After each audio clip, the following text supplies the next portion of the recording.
Greetings to baristas. As you can see, I'm participating in No Shave November. And as you've also doubtless heard by now, Officer Darren Wilson of the Ferguson Police has been acquitted by the state grand jury from any charges of police misconduct or homicide arising from his confrontation with the deceased Michael Brown. These players have followed their part of the script, standing by the police in their struggle to keep the public safe and free from gangsters and thugs by any means necessary. The protesters, in turn, followed their role.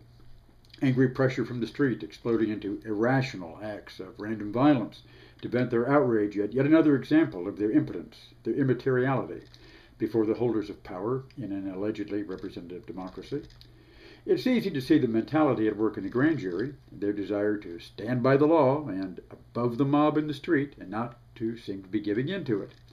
The actual chargeability of Officer Darren Wilson's actions seem in turn to have been secondary to the politics of the case. The protesters' vocality and visibility added to this social resentment. What we're seeing is a resurgence of the politics of the 1960s, with white Americans siding with the police out of backlash resentment against black violence. We have Sergeant I'm Gonna Fucking Kill You posited against the outrage of black street thugs.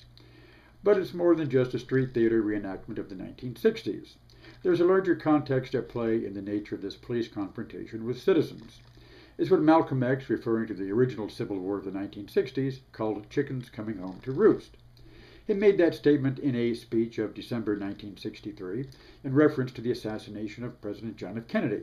50 years ago, as now, the U.S. was involved in an expanding global power struggle. Like President Obama, Kennedy had authorized the use of targeted special ops assassinations in conducting low-profile dirty wars.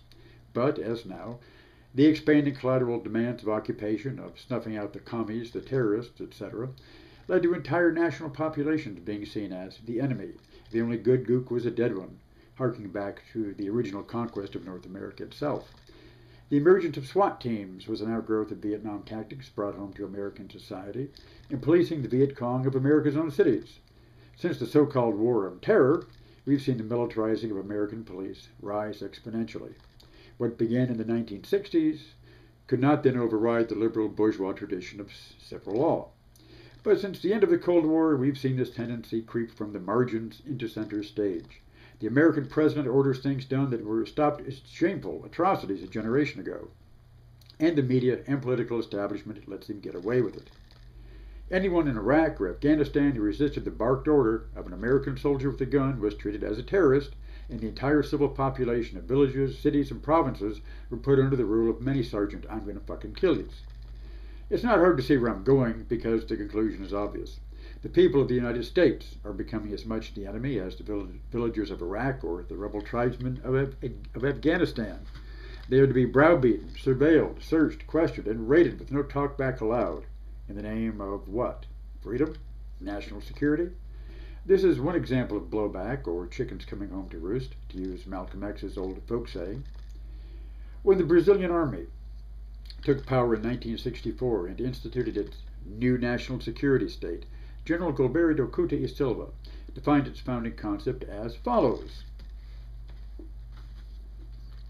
Today, the concept of war has been expanded to the entire territorial space of the belligerent states, thus involving the whole economic, political, cultural, and military capacity of the nation in the enormity of the struggle. All activities are focused on one single aim, victory and only victory. No distinction is made between soldiers and civilians, men, women, and children. They face the same danger, and identical sacrifices are demanded of them. They must all abdicate the secular liberties, which had been won at such high costs, and place them in the hands of the state, the all-powerful Lord of War. Above all, total war is eliminated the time scale, incorporating in itself the time of pre-war and post-war, which are in fact only now extensions of one sole and continuing state of war. This is quoted directly from source documents in this volume, State and Opposition in Military Brazil, by the Brazilian dissident Maria Helena Moreira Alves. No one in the National Security Agency, the Obama administration, or the commanding officers of the Joint Special Operations Command could have stated their case better.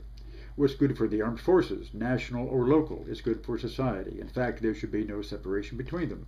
Civil society as understood in 3 to 4 centuries of bourgeois law, should cease to exist in any meaningful restricting sense. So what's good for an occupied nation like Afghanistan becomes good for America. And the disobedient of Ferguson, Missouri deserve no greater consideration than those wicked, naughty folk of Fallujah, Iraq. That is one prime example of chickens coming home to roost. In 1963, just 51 years before the Ferguson grand jury verdict, we saw a second example, as stated by Malcolm X, in the form of the assassination of President John F. Kennedy. Kennedy, you might again recall, was the executive initiator of targeted assassinations abroad, like President Diem of the Republic of Vietnam, or General Rafael Trujillo, God's benefactor of the Dominican Republic, or Patrice Lumumba, first elected Prime Minister of independent Congo.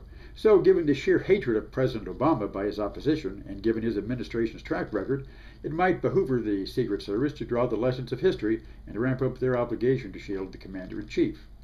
Ferguson is just another dark cloud in a fog descending over the country, because in this century the USA stands much closer to the open fascism of Brazil's national security state than in the 1960s.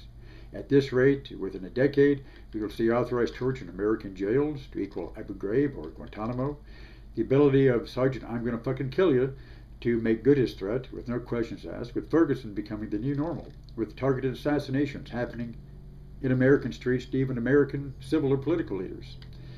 All in the name of keeping America strong and free. But in the name of whom exactly? Uh-oh, timely knock on the tube line. Maybe that's the answer to my question. Hello? Who is it? Why, hey there, Charlie Coke. What do you want to add for the benefit of our select viewing audience? That the rabble in the street need to know that they deserve only the representative government they can pay for. What if they're too broke by low wages and high prices to pay for their rights? Then it's the duty of the law to protect the rights of those who can pay for them. And if you have your way, that'll be even fewer and fewer of them. What's that? Well, that's how it's supposed to work, how it should be, because this is a republic, not a democracy, and we have to keep it that way. Now, we doesn't include any of us in the audience, does it? Now, what's that?